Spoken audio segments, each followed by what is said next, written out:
नमस्कार, कृति भूमि न्यूज में आपका स्वागत है।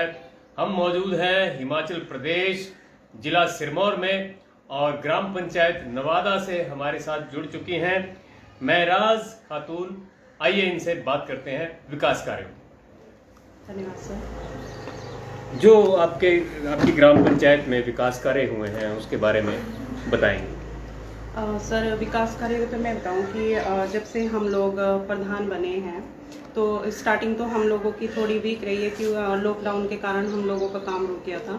तो उसके बाद भी जो पंचायती राज विभाग ने जो नए नए बदलाव किए हैं काम करने के क्षेत्र में, जैसे डीएससी वगैरह को उन्होंने ऐड किया है, तो उसके कारण फिर हमारा काम रुका रहा। तो अब जो है, अब हमने थोड़ी रफ्तार पकड़ी अपने काम की। जैसे हमने अभी मनरेगा के काम सैंक्शन कराए हैं, 15th FC का हमारा एक काम हो चुका है और बाकी और काम हमारे चल रहे हैं। लगभग फिलहाल तो अभी इतना ही हुआ है, लेकिन अभी काम हमारा थोड़ा कम ही है पंचायत में ना, क्योंकि वो हमें पीछे से थोड़ा बजट भी। शमशान घाट का तो सर यहाँ मैंने कई बार कोशिश की है मोक्ष धाम के लिए, लेकिन जहाँ मोक्ष धाम बनाना चाहते हैं वो है फॉरेस्ट लैंड। तो मैंने उसके लिए DC सर से एप्लीकेशन वगैरह रिमार्क करवा के वो दी थी, लेकिन हम लोगों को लैंड देने के लिए मना कर दिया गया है। सर, इसके बारे में तो देखो, मैं यही कहना चाहूँगी, सरकार चाहे किसी की भी हो, हम चलो ठीक है, अच्छी बात है, सरकार अच्छे काम भी कर रही है भाजपा सरकार, लेकिन कई जगह ना हम लोगों को पार्शियलिटी देखने को मिल रही है। तो देखो, काम तो जनता के लिए होते हैं, बीजेपी की सरकार हो या कांग्रेस की सरकार हो, जनता के लिए होते हैं कार्य करने के लिए।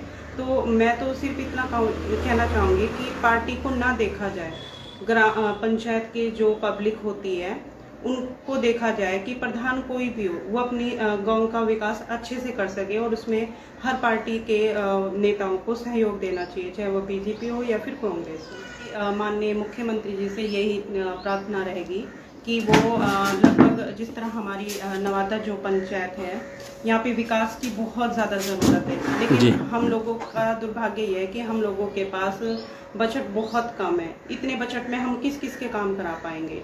हमारे यहाँ सबसे जो मेन समस्या है कि हम लोगों को जो एरिया है वो गिरी नदी के पास है, तो वहाँ पे हम लोगों को एक और हमारा जो नवादे का जो पार्ट है वो सूरतगढ़ है। खेतों के कारण नवादा और सूरतगढ़ ये दोनों आपस में कनेक्ट नहीं हो पाते हैं, क्योंकि हम लोगों को ज़्यादातर खेतों के जरिए जाना पड़ता है और बरसात में हम लोगों को बड़ी समस्या आती है। एक तो मेरी मुख्यमंत्री जी से रहेगी, एक तो हमारे गांव में नवादा को सूरतगढ़ से जोड़ा जाए, और हमारे गांव में लगभग सड़कें वगैरह काफ़ी मतलब दयनीय स्थिति है गाँव की ना, गरीबी भी बहुत है यहाँ पे। सर, अभी जो मैंने लगभग शौचालय बनवाए, मैंने 30-35 शौचालय बनवा दिए हैं। और रही बात स्वच्छता की कहूँ तो स्वच्छता अगर बोले कि आप अपने गांव को स्वच्छ रखो तो ऐसे नहीं चलेगा। हम लोगों के सामने सबसे बड़ी समस्या है कि लोगों ने एक तो सड़कों के किनारे रास्ते बंद किए हुए, अपने घर का आधे से ज़्यादा सामान, लकड़ी वगैरह, ये कोहे वगैरह होते हैं गोबर के, वो सड़कों में रखे हुए हैं। तो अगर हम उनको बोलते हैं ना तो वो हमारी ऊपर ब्लेम रखते हैं कि आप अपनी मर्जी से कर रहे हो। तो मैं तो इस चीज़ में सरकार से यही करूँ कि जो PWD का डिपार्टमेंट होता है, जिसके अंडर सड़कों की जो ज़मीन होती है, ये अधिकार उनको दिया जाए ताकि वो जो सड़कों के किनारे हैं उनको क्लीन रखें, क्योंकि हम लोगों को अगर हम बोलते हैं तो हम लोगों के ऊपर ज़्यादा ऑब्जेक्शन होता है। माननीय प्रधानमंत्री जी से निवेदन करती हूँ कि हम लोगों ने इस बार कम से कम 30-35 घरों की लिस्ट दी हुई है अपने BDO सर को। तो अगर हमारे गांव में जिस तरह गरीबी बहुत है, अगर ज़्यादा से ज़्यादा लोगों को घर की सुविधा दी जाए तो शायद जिस तरह बरसात का टाइम है तो वो उन लोगों को ही पता होगा कि वो कैसे इस टाइम को सफ़र करते हैं।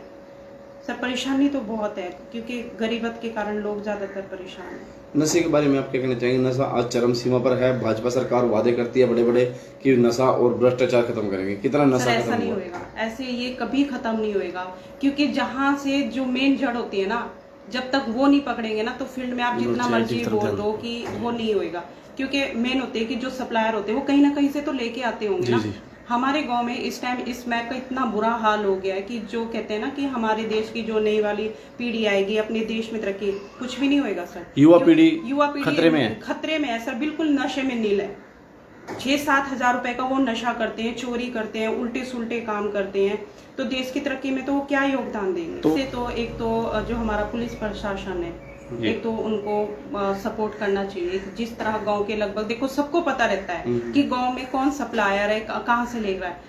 यदि उन लोगों के ऊपर कार्रवाई की जाए, उन लोगों के साथ सख्ताई की जाए ताकि वो गांव में स्मैक वगैरह ना लेके आए, तो काफ़ी हद तक इस चीज़ में हमें योगदान मिलेगा। और दूसरा होता है कि जहाँ से कहीं से भी कहीं ना तो ये लेन देन का काम होता ही होगा।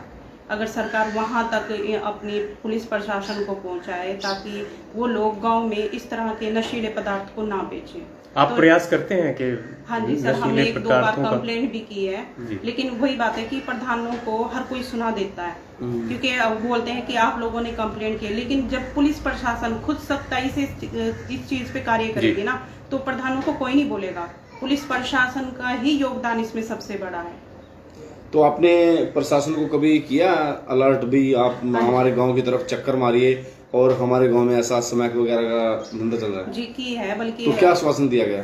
सर 1-2 बार तो वो आए हैं, जब भी हमने इनको इन्फॉर्मेशन दी है तो आए हैं। हम ये नहीं कहते कि पुलिस आई नहीं है। एक बार हमने शराब की कंप्लेंट की थी, तो हमारे गांव में जैसे कच्ची शराब निकालते हैं 2-3 और लाइसेंस वगैरह कुछ नहीं है, तो हमने उनके बारे में इन्फॉर्मेशन दी थी, लेकिन पता नहीं कहां से उन लोगों के पास पहले इन्फॉर्मेशन पहुंच गई और मौके पे जो उनको मिलना था उनको कुछ नहीं मिला है। तो फिर उसके बाद उनको हताश ही जाना पड़ा। इसका कारण भी आप जानते हैं कौन है? सर ये तो देखो हम कह नहीं सकते, लेकिन यह है कि हमारे जो प्रधानमंत्री जी है हर चीज़ में इतना वो कर रहे हैं कि हमारे देश का ऐसे विकास होना चाहिए, लेकिन कहीं ना कहीं डिपार्टमेंट की किसी न किसी डिपार्टमेंट की कमी से वो काम न ढीला पड़ जाता है। कहीं ना कहीं आप प्रधानमंत्री की नीतियों से खुश हैं और नीचे जो प्रशासन है उससे ना खुश हैं। बिल्कुल सर। तो क्या अनुरोध करेंगे मुख्यमंत्री प्रधानमंत्री से आप? देखो यह है कि जब तक हम किसी कार्य को पूरा प्रशासन मिलजुल के उस चीज़ को नहीं करेगा, देखो कोई भी प्रधानमंत्री की कोई भी स्कीम सफल नहीं होती है। चाहे आप नशीले पदार्थों को सोच लिए या फिर स्वच्छता के बारे में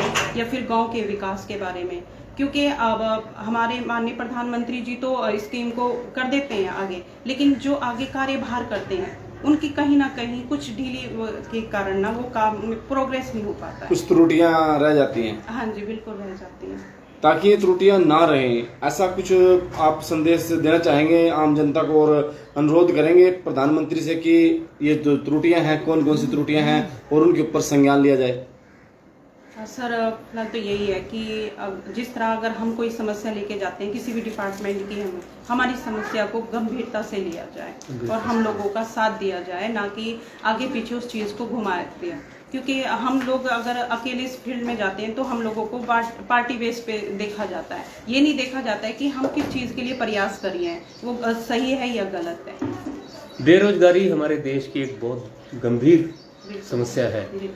आप किस तरह से सोचते हैं इसके बारे में और कैसे दूर किया जा सकता है? सर बेरोजगारी का तो ये देखो कि एक तो महंगाई बहुत ज़्यादा हो चुकी है जी, ऊपर से जो बेरोजगारी का कारण है हर डिपार्टमेंट में सीटें खाली पड़ी हैं।